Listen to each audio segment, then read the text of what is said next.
Railway യാത്രക്കാർക്ക് വലിയ ആശ്വാസ വാർത്തയാണ് ഇന്ന്. ഇനി മുതൽ റിസർവേഷൻ ഇല്ലാതെയും സ്ലീപ്പർ കോച്ചുകളിൽ യാത്ര ചെയ്യാം. പ്രത്യേകിച്ച് കേരളത്തിലൂടെ സർവീസ് നടത്തുന്ന പ്രധാന ട്രെയിനുകളിലും ഈ സൗകര്യം ലഭ്യമാണ്.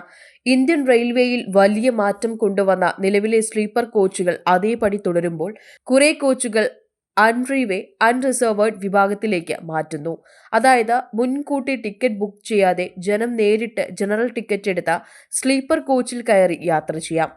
ഇത് യാത്രക്കാർക്ക് ലഭിക്കുന്ന ഒരു വലിയ സൗകര്യമാണ്. സീസണുകൾക്കിടയിലോ അടിയന്തര സാഹചര്യങ്ങളിലോ യാത്രക്കാർക്ക് ഒരിക്കൽ പോലും റിസർവേഷൻ കിട്ടാത്തത് കാരണം പാടുപെടേണ്ടി വന്നവർക്കെല്ലാം ഇനി മാറ്റം കാണും. കേരളത്തിലൂടെ കടന്നുപോകുന്ന വിവിധ ട്രെയിനുകളിൽ ഈ സംവിധാനം നിലവിൽ വരാൻ തുടങ്ങിയിട്ടുണ്ട്. ആദ്യഘട്ടത്തിൽ പറ്റുന്നത്ര ട്രെയിനുകളിൽ ഇത് പരീക്ഷിച്ച് നടപ്പിലാക്കും. യാത്രക്കാർക്ക് കൂടുതൽ ആശ്വാസം നൽകുന്ന ഈ തീരുമാനം റെയിൽവേയുടെ പൊതുജന സൗഹൃദ സമീപനത്തിന്റെ ഭാഗമാണ്. Insta news Malayalam, Thiruvananthapuram.